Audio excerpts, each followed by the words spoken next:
Good morning and welcome to NNPA Black Fresh USA's Tune In Live. I am your host, Dr. Nisinga Burton, and today we are blessed to have Dr. Roslyn Artis, 14th president of Benedict College in Columbia, South Carolina. How are you doing today? I do not have a single thing to complain about. So happy to be with you today. Fantastic. And Dr. Artis is celebrating a birthday today. So we are very excited about that as well, because in the Black community, we know that's a national holiday. So thank you for taking the It time to is. speak with us It today. is. Well, for me, it's a big one. It's my 50th. Oh, wow. Well, you're making 50 look fantastic. Thanks, Fantastic. sis. Yeah, the hair is everything. I told you that earlier. Um, so let's get started. Dr. Artis, Thank tell us what's good. Like, tell us the good things that are happening at Benedict. The very best of BC is our tagline. We are the HBCU that put the BC in HBCU. Our Uh-oh. population at Benedict College is among the Blackest, and we believe deeply in that. The education for Black people is our mission, vision, and our defining value. We are working hard right now. We were in the middle of celebrating our 150th anniversary. Benedict was founded in 1870 by a woman, Bathsheba Benedict, and we were in the throes of our sesquicentennial when coronavirus stopped the party. So we are in the process of adapting. Doing some work on the campus. This gives us a great opportunity to do some facelifting on the campus. Just redid our stadium and a couple of our classroom buildings, and Tisdale House, which will be our museum, to really showcase the best of BC going forward. Oh, fantastic. So tell us, you mentioned COVID. How did COVID impact your campus, and in what ways did you respond? So, like everyone else, we had to revert immediately to online learning. So, as of March 18 at 6:40, Benedict College had evacuated all of its students. And so I know that literally that precise moment was the last moment a student left. And so we have been down since then. Our employees primarily telework during this period. And of course, our faculty just Herculean effort in transitioning everything online. We are working extremely hard right now to reopen our campus. Given recent events, I feel very strongly that Benedict College has to open in the fall. Our students are safer, quite frankly, on the campus, and they need the environment that HBCUs provide for our babies. These communities are simply not conducive to them becoming their best selves. We need to bring them home. And so we're working diligently on our safety plan to bring our babies back to campus. Okay, interesting. So in terms of when you say it's safer for them to be on campus than at home, can you expand on that a little bit? Sure. So, two things really. The first is the assumption that students are safer at home from COVID-19 has proven to be false. We have been Mm-hmm. tracking live cases of COVID-19 among students. Many of them are living in small homes with large families, some of whom are frontline employees, essential employees who are being exposed on a daily basis. And so many of those students have tested positive, as have their immediate family members. So this notion that coming back to college is a danger for them, quite frankly, it is a danger for them not to come back to college. They are in densely populated areas, and we know that the Black community has simply been decimated by COVID-19. The incidences of contracting the virus and certainly deaths are extremely high. For Black people in South Carolina, our population is 27% Black, but Mm-hmm. 50% of the cases and the fatalities have been among people of color. And so Mm-hmm. we believe that if we can get them back to campus, properly educate them. I think we just lost Dr. Artis. So Dr. Artis is in the midst of talking about um, the need for students to return to school. It's very interesting because most college presidents are still grappling with of HBCUs and specifically, and college presidents in general are still grappling with. Sorry, That's okay. Are still I'm grappling with this idea. Can you continue? Because what I was saying to the audience while you were out, Dr. Artis. So where many college presidents are still grappling with so this idea, when many college presidents are still grappling with this right. idea, I many of them have said that they want. Don't worry about it. Many of the people have said that they want the students to stay home, or they're going to go to all 100% online. You're talking about other issues, which is really great, and really offering a perspective that's very different from other college presidents. What kind of feedback are you getting from your colleagues and people who are maybe in the camp of we should be doing 100% online? Sure. So we will do almost entirely online instruction with some hybrid engagement. So students will be in very small groups and they'll be allowed to attend class once a week. So the classes will be divided up so that we can provide safe distance for our students. We have an intimate campus. I think there are certainly differences of opinion, and those are largely contextual. Depends on the size of your campus, depends on your capacity, depends on your ability to space out and be safe. It depends on the demographic of your students, your staff, and your faculty, and those underlying risk factors. And so I think there's a comprehensive conversation around how to re-enter the campus safely. We were told yesterday by the Department of Health in South Carolina that our plan was among the most comprehensive they've ever seen. Shout out to my Chief of Staff, Sayon Smith, for the hard work in developing that. We feel confident in our ability to safely bring our kids back to campus, but certainly are not critical of anyone who doesn't feel as though they can effectively transition students back to campus. These are highly contextual issues that depend largely on the unique characteristics and culture of the campus. Certainly doesn't mean there aren't going to be some challenges. We are social beings. We enjoy being together. We enjoy engaging one another. We're huggers. We enjoy being in close proximity to one another culturally. And so we know that we're going to have to do a lot of education with our young people. And again, that PPE, the masks, the face coverings are going to be critically important as we enter the fall. Very good. So, tell me about like when students went home. Were there any students, like what kind of specific issues did you identify that were that they were facing when they were at home? So a couple of the critical things that we recognized very early on is, first, our kids are low wealth, first generation kids of color. They couldn't get home. We raised $56,000 in less than 48 hours, starting with our trustees, who immediately began to mail checks to assist us with an emergency program for our students. We ended up purchasing about 120 plane tickets, bus tickets, train tickets. We purchased luggage for students who didn't have a piece of luggage that could be checked on a plane.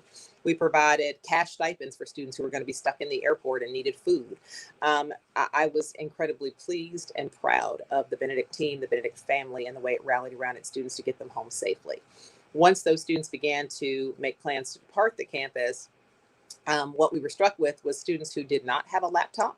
More importantly, students who went home to areas, particularly those in South Carolina, rural South Carolina, who did not have access to Wi-Fi, broadband capacity in their home, in their neighborhoods. What we have learned since then is fully 12% of Benedict students do not live in areas that have broadband access. So we've been working very diligently on both the state and the federal level to expand broadband access throughout the state of South Carolina and other rural regions.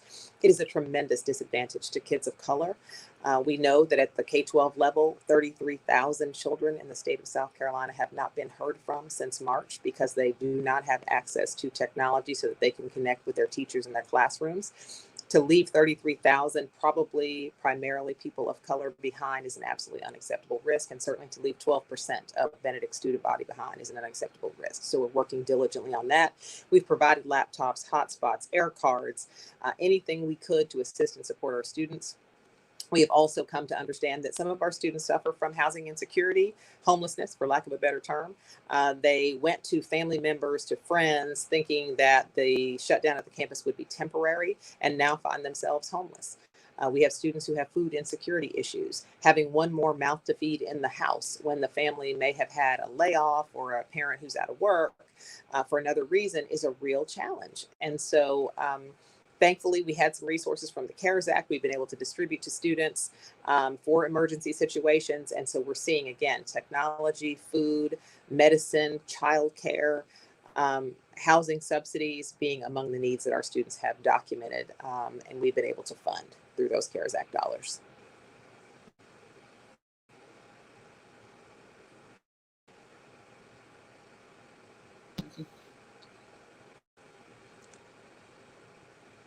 I'm not hearing. Can you hear me now? I can. Okay. You also mentioned about talking about people being safer on campus. And when I heard that, I thought about the social justice and civic unrest that's happening. Can you let us know or talk about what specifically? Okay. Sure. So, Thanks. so I wrote an article a couple weeks ago, and the title of the article is "It's Bigger Than Football." And really, the thesis of the article was that in the wake of George Floyd and countless other acts of violence visited on people of color by not only vigilantes and other individuals in the community, but certainly by police, those charged to protect and serve us, is at an absolutely unacceptable high. The truth is, Black boys are safer on the campus of Benedict College than they are jogging in their own neighborhood, eating a bowl of ice cream in their living room, sitting in a parked car, or walking down the street with a bag of Skittles if they happen to be wearing a hoodie, right? Playing in a park. Pretty basic life situations that simply are not safe for Black boys. This perception of us, of Black people and of Black men as being a menace or a danger or something to be feared and therefore often retaliated against and or attacked is something that this country has to deal with. And so, in my opinion, we're dealing with twin crises. We are dealing with COVID-19 and we're dealing with systemic tremendous injustice on our students in particular and Black boys. So as we think about, are we going to kick off a football season? Well, let's see, I have 100 football players. And the truth is those football players may or may not go to college if they couldn't play football.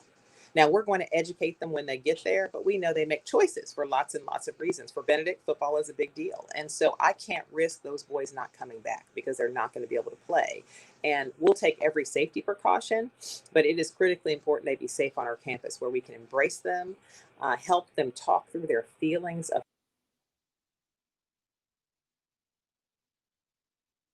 Okay, so Dr. Arts is in the process.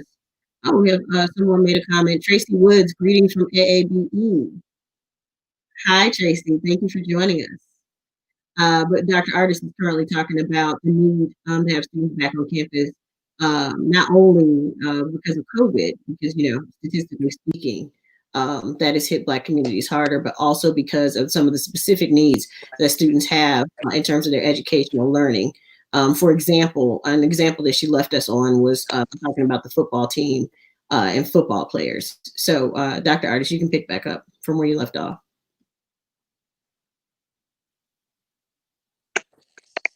Men are safer on college campuses. We have a very strong men's support program, an advocacy program, a mentoring program for young Black men.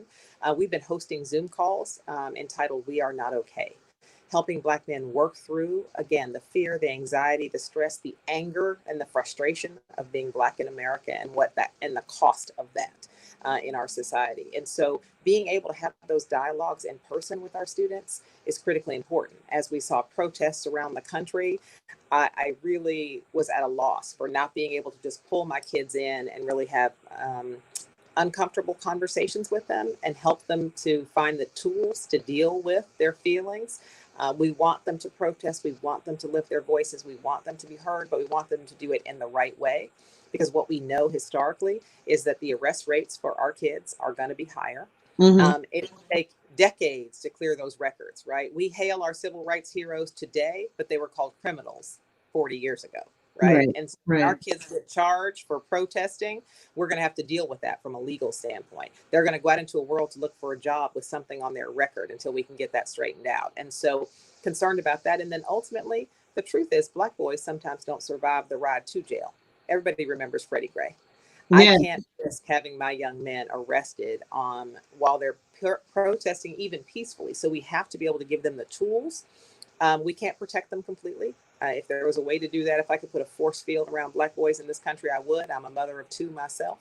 But at the very least, we need to be able to have conversations and they need to have a safe space within which they can function, grow, and become men. Okay, great. So Benedict is co-ed. So what specifically are you doing in terms of some of the issues that women are experiencing around this as well? We have cases like Breonna Taylor and Tatiana Jefferson and what have you too. Are you all doing any programming around just dealing with social justice or dealing with the police? I know that you have traditionally had a good relationship with the police on your campus. So can you talk about that a little bit? So our campus police are actual police. They have arrest authority, and they, of course, support and back up the Columbia City Police Department. And so we do have a good symbiotic relationship with the police department. The mayor of the city of Columbia, Steve Benjamin, is a board member at Benedict College, a Black male. And so we do have a good relationship with the city to begin those conversations. As it relates to women, absolutely yes. Would be the first female if I didn't take some note of first woman president. That's right. Yeah, of our young ladies on the campus. We have a couple of things going on. We had a justice forum in the fall that included some book talks with some authors, and we have decided to continue that tradition. I have a book club, the President's Bestie book club. And so we engaged our young ladies through that book club. We've continued to do that through Zoom. We just finished the Bryan story. Which, as you know, a young Black man out of California who was falsely convicted of a rape and did 6 years in prison, adult prison, as a youth, despite, again, his age. Because he was a big Black man, they charged him as an adult and gave him a very significant sentence. And so now being free and telling his story, we just finished that piece. Prior to that, we did Just Mercy. And so we tried to do culturally relevant books to have meaningful conversations with students. Certainly the Bryan story raises issues around rape and false accusations of rape. And we're currently engaged in conversations around Title IX and what that means on our campuses. While we want our young ladies to be safe, we want all of our students to be safe. And we have to understand what healthy relationships look like. And, there are instances where we absolutely have to take measures, but there are other instances where Bryan stories happen, and we have to protect those too. And so through, I think, culturally relevant literature, through some of our sister circle conversations, we have an organization called Ladies First. We really want to engage our young women and help them to become healthy and whole and strong as the backbones of our community. We have a women's business center. You asked me what was good, and I skipped over the best. Yeah. We have a women's business center that we were just funded for through the federal government. We've always had a business incubator, but now we have a very intentional focus on women entrepreneurs.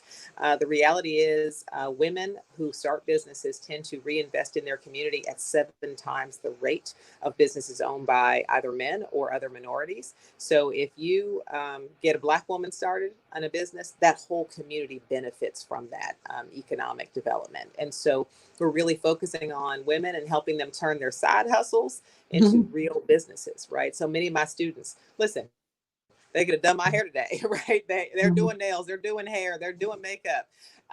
They're styling each other. They are sewing. They are creating lip balms and soaps and lotions and all sorts of things on the campus.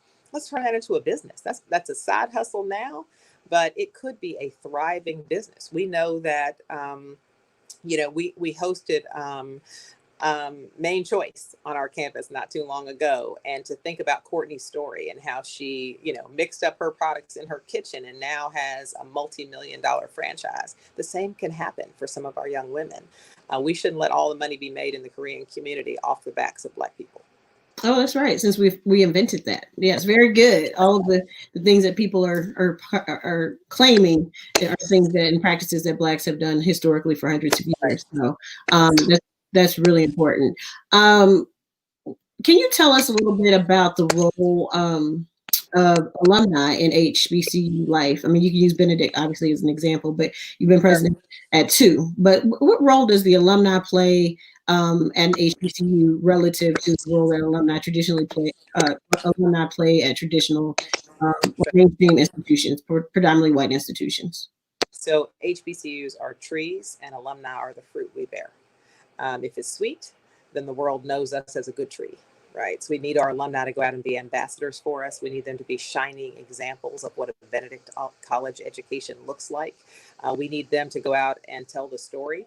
We don't have a huge PR firm. We don't have a huge PR department. We need our alumni, again, out there telling the story. We also need their reinvestment in the college. That comes in a couple of forms. The first is financial. I am so fortunate to lead an institution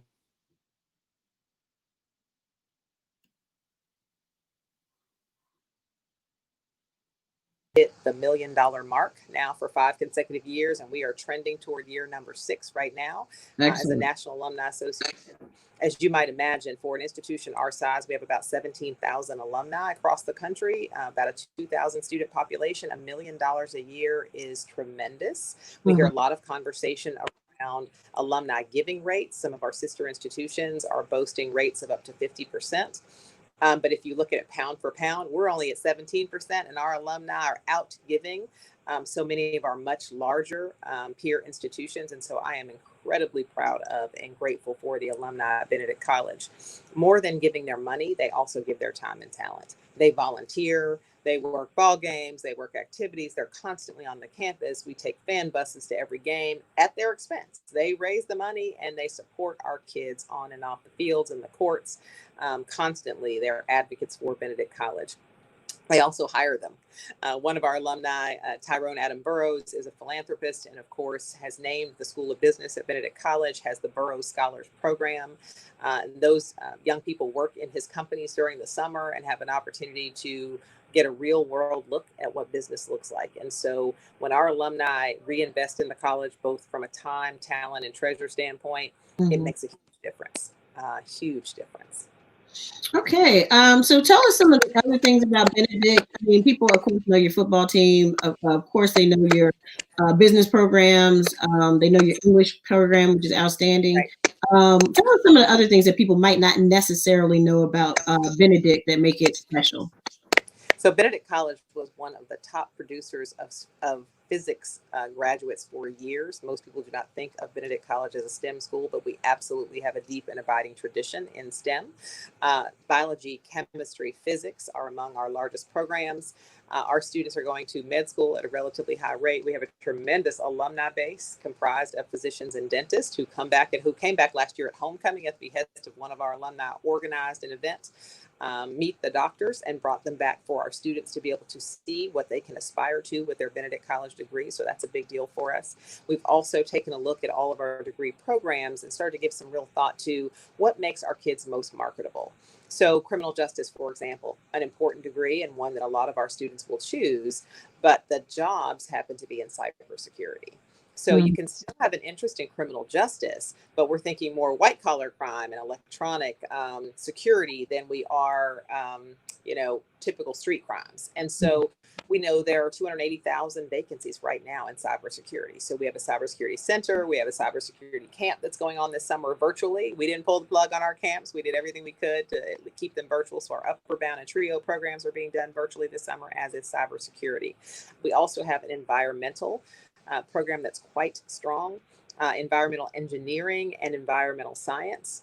So as we think about green jobs and sustainability and what the future of our economy looks like, Black should be green, not red, right? And that goes to a whole nother initiative of ours to try to reduce debt for students. But as we think about sustainability of our planet, Black people play a role, and it's important that we become engaged in those jobs and really expose students to all that they can be and the multitude of careers that are available to them.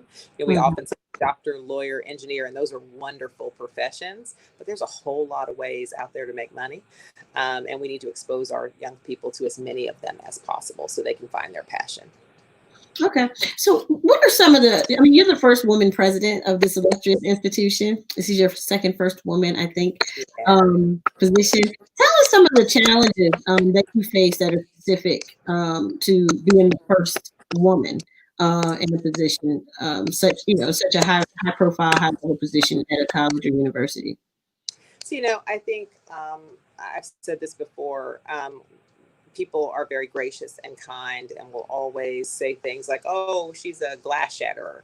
The truth is, when you shatter glass, if you're standing under it, you get the shards rain down on you, right? So the glass comes down on your head when you're the one who shattered it. And so while I am honored and grateful and humbled and appreciative for the work that I've been allowed to do, I do it in a context that is very, very different from many of my peers. I doubt they have to give as much thought every day to what they're wearing. For whatever reason, that's a topic of conversation for me, where it is not for my male peers. Certainly the level of respect that is afforded to me when I engage people is very different. I very often find myself saying they would never have asked my predecessor that question as directly as they do. There is an informality about the way I'm addressed very often that is offensive at times, but we rise, right? We stand in there, we stand in the gap for our kids, and we do the best we can. On the flip side, the advantages of being a woman are that these are my babies. I have 3 children of my own, and I have 2,000 that belong to somebody else, and I have the opportunity to love on them all. In our current environment, I can still hug kids. I probably ought to stop it, but I can still hug my kids and let them know I love them. Some of my male peers probably shouldn't do that in the current environment. And so while there are some challenges associated with leading in these environments, there are also some tremendous blessings. I think as a people, we tend to be somewhat conservative, and I don't mean politically. I mean, a woman's place is a woman's place. We are a Baptist affiliated institution. There are still some churches I can't stand the pulpit in. I have to speak from the floor when I go to address them because they don't allow women in the pulpit. So, we work around those things, we navigate, and, I'm here to do a job, and I love that job with everything in me. And so we'll make some concessions. Okay. Chris Coffey and Tracy Woods say hello. Greetings from AABE.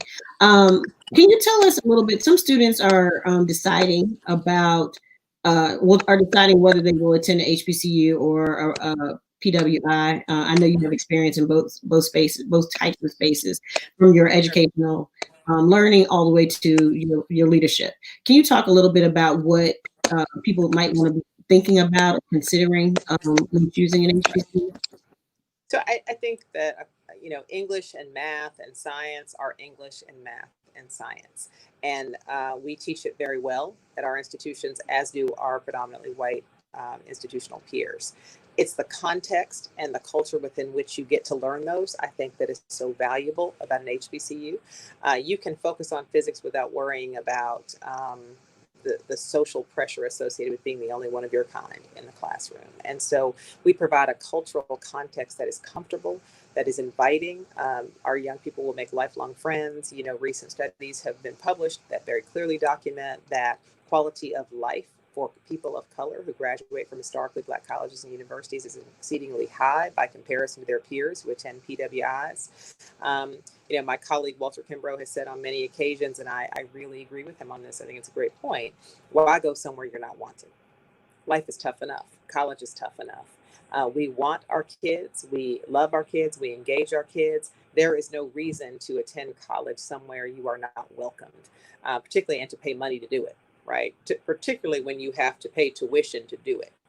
Come home where you are loved, welcomed, and invited, and we promise you'll still get math and English and science and all of those subjects as well. Okay, and so how do you deal with comments or concerns that people, first of all, explain what PWI means, because some people don't know what that means. Sure, predominantly white institution. Historically Black colleges and universities, there's a lot of alphabet soup out there right now that's probably helpful. We talk about HSIs, Hispanic serving institutions, PBIs, primarily Black institutions, and of course, PWIs, predominantly white institutions.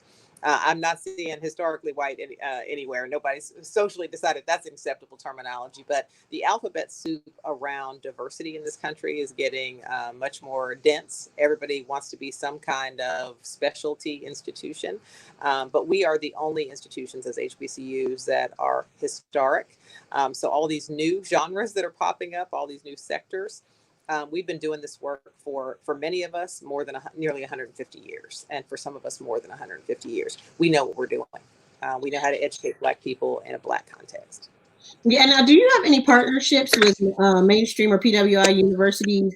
Because so many of them now are, especially in light of the recent unrest, so many of them are now saying that they really want to work on diversity and inclusion. Do they look to you as a referential point for any of that?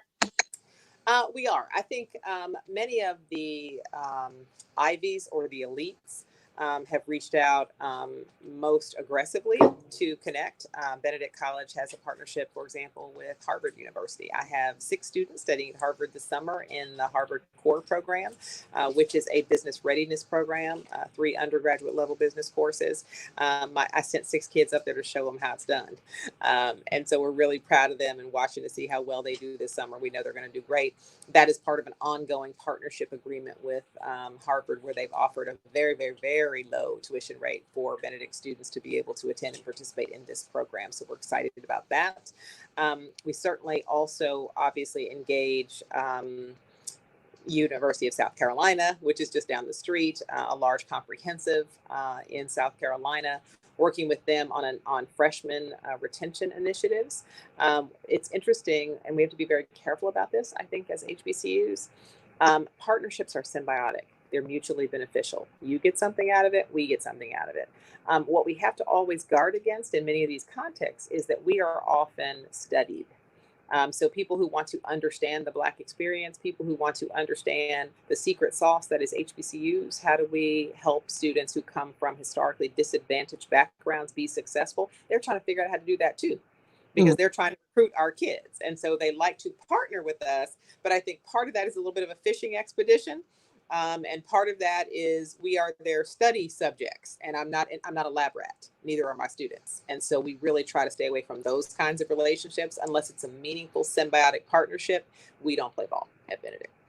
Oh, got you. Very good. So something else I want to ask is, with all of the so some of the myths, I'm trying to debunk some of the myths through this series about HBCUs, and it's this idea that, you know, I should go to PWI because HBCUs are historically not run well, or there are high levels of turnover in the administration. Can you address some of those concerns that people might have? Listen, as a sitting HBCU president, nobody's more concerned about presidential turnover than I am. And we understand some of those things. But the reality is, historically, Black colleges and universities have been under-resourced for generations and generations and generations. It is an incredibly stressful job. Some of my predominantly white peer presidents look a lot more relaxed than we do on a day-to-day basis. When you don't have to worry about how you're going to make payroll every 2 weeks, when you don't have to be concerned about when you're going to overhaul that dormitory that was built in 1970 and hasn't had an upgrade, when you're trying to keep pace with what I call the technology arms race, where we're having to constantly upgrade technology, Wi-Fi, computer labs, things like that, because of a history of underfunding of these institutions.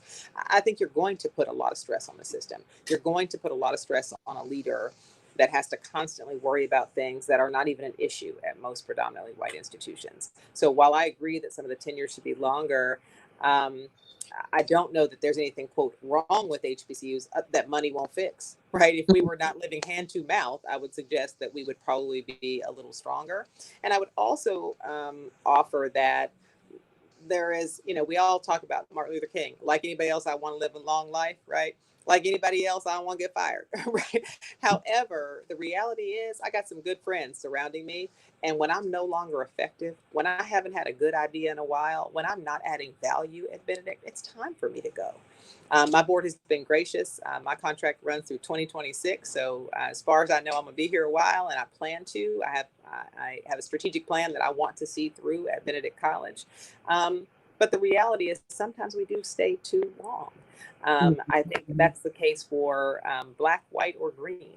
If you are not effective, if you have lost your creativity and your competitive edge, you probably do need to look for something else to do, because these institutions are fragile and they need strong leadership. They need creative, strategic, dynamic leadership. Okay. Okay, so you talked about that's fantastic. That's a fantastic answer, and I think that definitely takes the air out of the sails of people who pay closer attention, because also in media, and I'm a media scholar, media tends to pay closer attention to the failures, and I say that in quotes, or challenges of HBCUs than to the wins and the successes. Speaking of which, you spoke a little bit about community partnerships. Do you also have and educational partnerships? But do you have corporate partnerships as well? We do. We've been very fortunate. We did some what I call boundary spinning and boundary spanning when I got to Benedict College. And what we realized was that South Carolina really is a high-tech manufacturing economy. And that means certainly textiles and productivity, logistics and supply chain with the port. Boeing is there producing airplanes in South Carolina, the only state they produce planes outside of Seattle, Washington. And so for us to be competitive, we had to establish partnerships. Boeing has outfitted computer labs for Benedict College. We are partners with Nephron Pharmaceuticals, one of the larger pharmaceutical companies in the state. They produce, interestingly, all of the albuterol in the world is produced in Columbia, South Carolina. There's a fun fact. But we have partnerships with them, both for internships and postgraduate hiring for our students. We have partnerships with Michelin. We have partnerships with just the entirety of the business community, because we realize that one of the arguments, and I'm sure it's probably something you were going to ask anyway, one of the arguments around attending a PWI is the network. Oh, well, I want to go to a predominantly white institution because I can get the alumni network will help me get a job. We're going to network too, right, at Benedict College. And we're going to make sure that we have a solid reputation among the business community and the corporate community. One, for philanthropic reasons, we want them to double down and invest in Benedict. But secondly, we want them to have a relationship with us. So when they start to recruit, they think Benedict first. When they start to hire, they think Benedict first. And so we want our students to have access to those high-paying jobs, not just entry-level,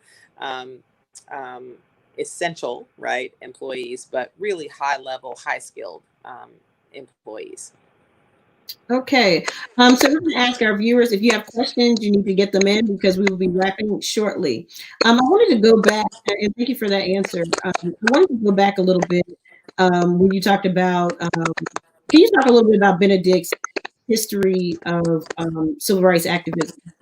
Absolutely. Thank you for asking that question. Again, founded in 1870 by a Northern missionary out of Rhode Island. Interesting fact, she founded Benedict with $13,000, part of which she inherited from her husband's untimely death, and part of which was her own money. That's right, a woman with her own money who chose to start a college with it, which we were really excited about.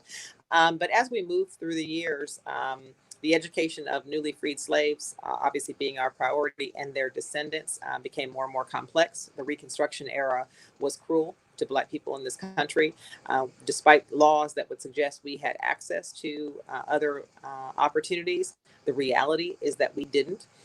We have a long, long line of civil rights activists who have come through and to Benedict College, chief among them, Septima Clark. She is known widely as the mother of the civil rights movement. Dr. King named her that himself. She actually traveled with him to receive the Nobel Peace Prize. So many women in the movement whose names are not known to us. They really were the backbone of the civil rights movement. Many of the men were out front, but the women did a lot of the work. She was the general for the state of South Carolina. Ultimately taught, she gained her education degree at Benedict, ultimately taught at a Highlander folk school where she taught Rosa Parks. And so, but for Septima Clark, there would be no Rosa Parks. She attended one of the Highlander schools and really learned literacy skills and understanding the fact that an education is the cleanest pathway to equity for our people, right? Getting a good education. So we had planned to honor Septima Clark and unveil a bust of her on the campus during our 150th. Unfortunately, that was pushed back. We are delayed, but not denied. We are still going to celebrate and honor her and document her legacy. Majeska Simpkins, another huge voting rights advocate in South Carolina. There is a historic house dedicated in her honor in Columbia, South Carolina. We want our young people to know who these heroines and heroes were. Leroy Walker, though he was the chancellor of North Carolina Central University and everybody claims him as an Eagle, no, he went to Benedict. He's a graduate of Benedict College. He worked for you because we trained him up to be a chancellor, to be a leader, to be a scholar. But he is a graduate, of course, of Benedict College. And you'll recall that he, of course, was the first African-American to lead the Olympics and the finance around the Olympics, despite all the myths to the contrary that we cannot manage major events and things of that sort. So Benedict has a deep and abiding history of African-Americans who have gone on and done just tremendous things. In the post-Reconstruction era, one of the first people to be elected to the South Carolina General Assembly, I.S. Levy Johnson, a third generation funeral parlor owner and attorney, is a graduate of Benedict College, and the list just goes on and on. We are so very proud of these icons and heroes, really, and they provide a pretty nice roadmap for students today as they begin to think about how they want to define their resistance to what's happening. Many people were, when I kind of urged kids to calm down a little bit, to slow down, to be safe, to be smart, to be strategic. A lot of people said, oh, you're just talking that king stuff. It didn't work. We need to do something else. Well, actually it did, as evidenced by the fact that you get to vote today, right? That's As right. evidenced by the fact that you walk freely. That's While unfortunately, we're still not safe and we're not 100% there. The mere fact that you have the ability to go to the ballot box is because people like him, let's not forget, he and Malcolm died at the hands of white men, violent deaths at the hands of white men. And so that is not new to us. That is not a first time occurrence. And so having these kinds of icons as alums of Benedict to kind of educate our students about is really, really, really important for us, because we want them to see what they can be and what they can achieve if they set their hearts and minds to it. Absolutely, and I love that you talked about, Ms. Clark. We're at the centennial of the passage of the 19th Amendment, which Black women played a major role in, often overlooked. So fantastic! I can't wait to see the programming that Benedict does around that. Last question: you talked about the history of civil rights, and then you also talked about security. Is there any cybersecurity, but in terms of civic unrest or social pursuit of social justice, do you anticipate any additional security concerns given the current social climate happening in the country? Absolutely. And again, our goal is to empower our young people to be both civically engaged and to be smart about it, right? To be safe about it. So we actually have a course that we developed last year in anticipation of creating a social justice institute on the campus of Benedict College. We would have unveiled it during our 150th, but we had the syllabi and the courses already prepared. This year, because of the enormity of the circumstances being faced by people of color in this country and the understanding of the psychological toll that's taking on our students, we've opted to make that a multidisciplinary class. It'll be team taught by professors from multiple disciplines. And so we'll think through advocacy as it relates to, for example, environmental justice, and our environmental science team will be engaged in that. They don't choose to build landfills, cell towers in white communities. They put them in poor Black communities. Clean water. We all saw what happened in Ferguson, right? In Michigan. And so we have to be educated about social justice issues as it relates to the environment. We have to be educated as to social justice issues as it relates to the criminal justice system. That our prisons are currently under siege. We're letting people out, and that's wonderful. But COVID is also ravaging our prisons right now, and nobody seems to care.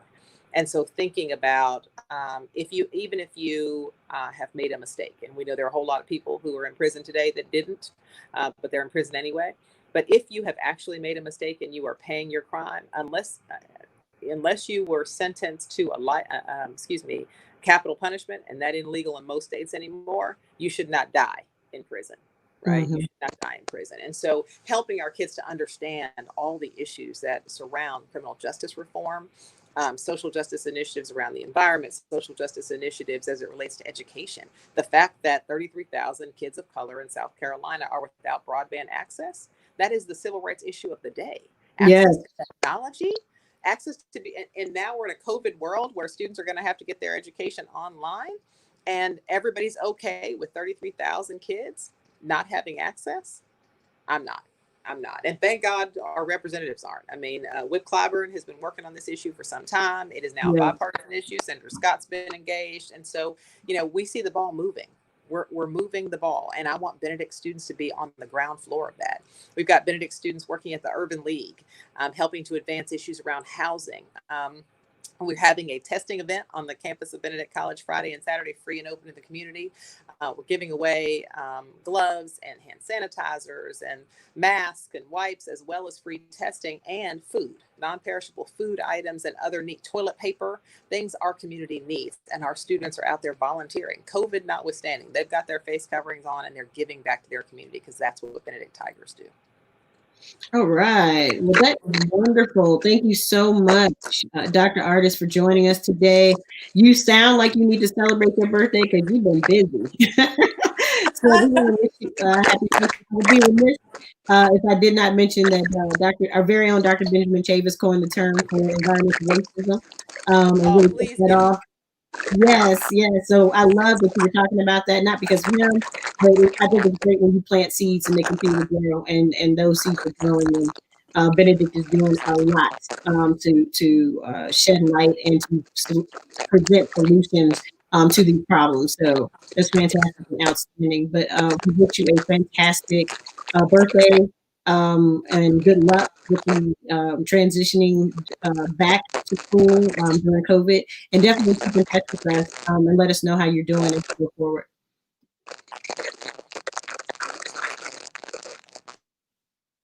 Appreciate you. Thank you so much for having me today. All right. Thank you, Dr. Artis.